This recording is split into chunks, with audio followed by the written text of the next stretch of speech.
এবারের মোট পুরস্কার তহবিলের পরিমাণ 87,10,00,000 মার্কিন ডলার। 2022 সালের কাতার বিশ্বকাপের তুলনায় যা প্রায় দ্বিগুণ। সেবার পুরস্কার তহবিল ছিল 44 কোটি ডলার। পুরস্কার কাঠামো অনুযায়ী চ্যাম্পিয়ন দল পাবে 5,10,00,000 ডলার, রানার্স আপ 3,40,00,000 ডলার, তৃতীয় স্থান 3 কোটি ডলার এবং চতুর্থ স্থান 2,80,00,000 ডলার।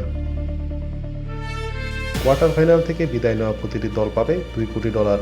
শেষ 16-য় বাদ পড়া দলগুলো 1,07,00,000 ডলার এবং গ্রুপ পর্ব পেরিয়ে যাওয়া দলগুলো 1,20,00,000 ডলার পাবে। টুর্নামেন্টে অংশ নেওয়া প্রতিটি দলই অন্তত 1,25,00,000 ডলার পাবে। এর মধ্যে 1 কোটি ডলার অংশগ্রহণ ফি এবং 25,00,000 ডলার প্রস্তুতি ফি।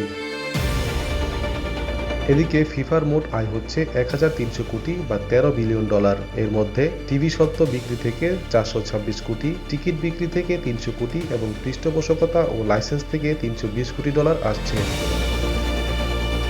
এবার প্রথমবারের মতো ফিফা টিকটক ও ইউটিউবে প্রতিটি ম্যাচের প্রথম 10 মিনিট সরাসরি সম্প্রচার করে আয় বাড়াচ্ছে।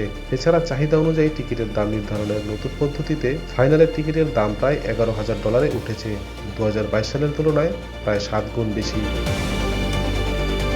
ফিফা জানিয়েছে মোট আয়ের মধ্যে 1,170 কোটি ডলার ফুটবলের উন্নয়নে পুনর্বিনিয়োগ করা হবে। তবে পুরস্কার তহবিলের 87,10,00,000 ডলার ফিফার মোট আয়ের মাত্র 6.7%।